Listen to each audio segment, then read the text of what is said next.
my 2016 F-150 XLT Special Edition. The engine is a 3.5 liter V6 single turbo EcoBoost. It has a long bed, 6 feet 5 inches. And the tips on this are angle cut 3.5 inch tips from Excalibur Automotive. They're a little dirty right now. It's rained this whole week, so I haven't had a chance to clean this truck, but I'll go ahead and show you the undercarriage. Okay, so we have stock cats on each side. And then I had it made true dual all the way down. True dual straight pipe. And then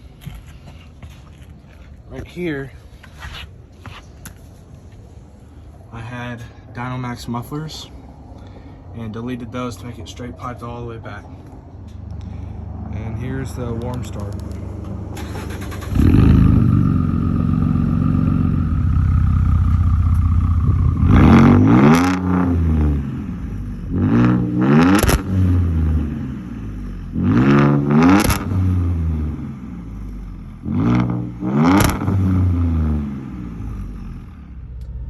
'16 F-150 XLT Special Edition Sport, 3.5 liter V6 interior revs.